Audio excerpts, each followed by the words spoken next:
2,800 years ago, on the windswept shores of the Aegean, a poet gave life to one of humanity's greatest stories, the Iliad and the Odyssey. The epics of Homer, composed in an age before writing was common, told the tale of a mysterious city called Troy and a war that raged for 10 years, a war that would bring down a civilization. The Trojan War was a saga of love, betrayal, heroism, and destruction.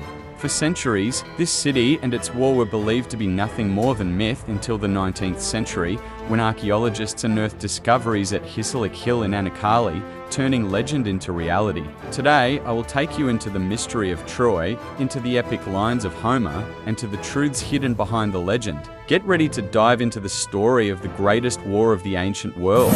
In the 8th century BC, the Ionian poet Homer, likely living on the eastern shores of the Aegean, perhaps near modern-day Izmir, composed the Iliad and the Odyssey. These two works became the very foundations of world literature. The Iliad recounts the Trojan War, believed to have taken place around 1200 BC, a 10-year struggle in which the Greek Achaean armies sought to conquer Troy. The Odyssey, in turn, follows the perilous journey of one of the war's heroes, Odysseus, as he tries to return home. Through Homer's verses, a world woven with love, revenge, and heroism came alive. But were these stories merely the product of a poet's imagination or echoes of a real war? In the Iliad, Troy's mighty King Priam, along with his sons Hector and Paris, visits the Achaean kingdom across the Aegean in friendship. Yet this visit sparks disaster. Young Prince Paris falls in love with Helen, Queen of Sparta. But Helen is already married to Menelaus, the brother of King Agamemnon. Paris abducts Helen and takes her back to Troy, igniting the greatest war of the ancient world. Agamemnon rallies all the Greek kings. Legendary heroes like Achilles, Odysseus, and many others lay siege to Troy's impenetrable walls. For years, the war drags on. Heroes rise and fall. Hector, Troy's great commander, slays Patroclus, the companion of Achilles. Enraged, Achilles defeats Hector in a duel. Yet Troy's mighty walls still stand. At last, Odysseus' cunning prevails, a great wooden horse is built, filled with hidden soldiers, and left at Troy's gates. The Trojans believe it a gift from the gods and bring it into the city. At night, the warriors emerge, open the gates, and the Achaean army floods in. Troy burns, collapsing in flames, the end of a civilization.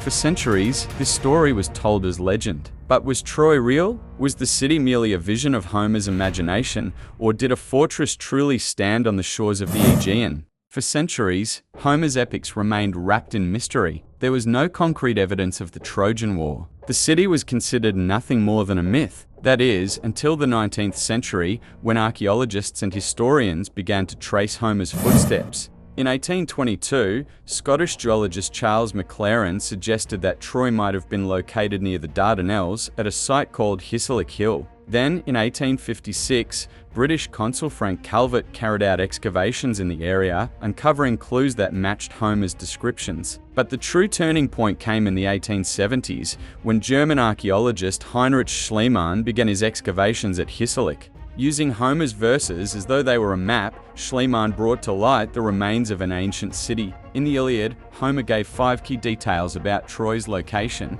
The city lay on the shores of the Hellespont, the Dardanelles, north of Mount Ida, modern Kars-Dalar. In front of it flowed the river Scamander, today's Caramendes. To the south was a harbour called Beak Bay, and on the horizon one could see the island of Tenedo's modern Bozkadar.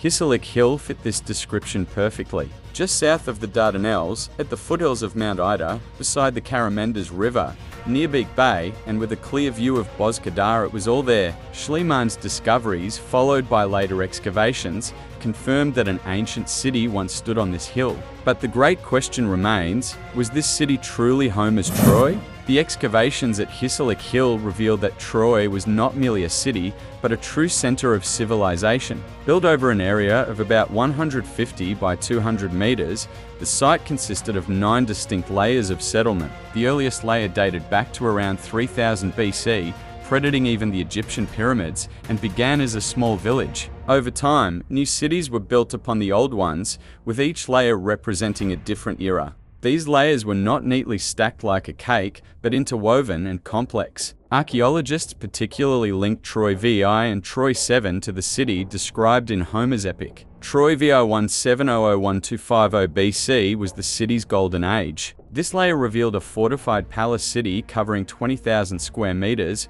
with palaces, temples, and massive walls that testified to the city's wealth and power. The fortifications measured 5 meters thick and 10 meters high, surrounded by towers and a defensive ditch. These imposing structures matched Homer's description of Troy's impenetrable walls. A palace unearthed near the western fortifications even aligns with the scene in the Iliad where King Priam is said to have watched the course of the battle. From there, one could clearly see the Dardanelles and the coastal plain. Troy 712501100 BC is associated with the period of the Trojan War itself. This layer showed evidence of fire and destruction, corresponding with Homer's account of the city's fall. The outer part of the city spanned about 150 acres, larger than 40 football fields, and could have supported a population of roughly 6,000 people. This scale matched Homer's description of Troy as a broad-streeted and great city. The defensive ditch and towers beyond the walls underscored its strategic importance. In particular, the western walls, where the fiercest battles were described in the epic, correspond to the very area unearthed in excavations. Together, these findings provide compelling evidence that Hisarlik Hill was indeed Homer's Troy.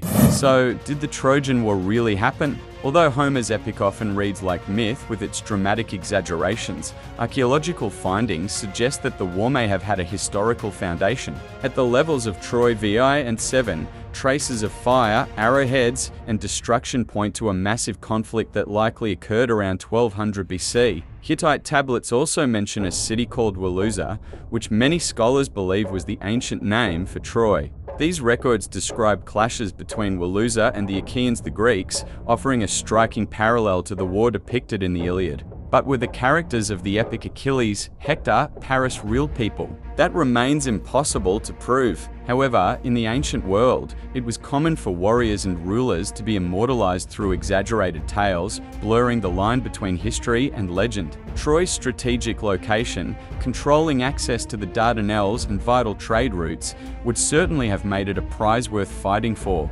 The story of Helen's abduction may well be a symbolic retelling of an economic or political conflict. As for the famous wooden horse, while no archaeological evidence of such a structure exists, the concept likely reflects a stylized version of ancient military deception tactics, which were indeed used in warfare. The discovery of Troy was more than the unearthing of a city. It was the meeting point between human imagination and historical reality. Frank Calvert and Heinrich Schliemann used Homer's verses as a guide to bring the Hill of Hisarlik into the light of day. Schliemann's discovery of the so-called Treasure of Priam, a collection of golden jewelry, weapons, and ornaments, revealed the wealth and grandeur of ancient Troy. However, Schliemann's hasty excavations also damaged several archaeological layers. It was only through the careful work of modern archaeologists that these mistakes were corrected, allowing us to gain a clearer and more accurate understanding of the city's true history. The Trojan War is not just a legend, but a turning point in humanity's historical memory. Homer's Iliad and Odyssey became the cornerstones of literature, art, and culture. The discoveries at Hisarlik Hill revealed that these epics contained far more than imagination alone. Troy stands as both a warning about the cost of love, ambition, and war, and as a triumph of humanity's effort to connect with its past. Today, Hisarlik Hill in Anakali draws countless tourists and history enthusiasts. At the foot of Mount Ida, beside the Caramendes River, gazing across to the island of Tenedos, Homer's verses still seem to echo: the wide streets of Troy, the unbreakable walls. This city is not only an archaeological site, but also a mirror of humanity's passion for storytelling. The mystery of Troy may have been solved, but its magic still endures. So, what do Homer's epics truly teach us? Stay tuned for more history, because every legend hides in the shadow of truth.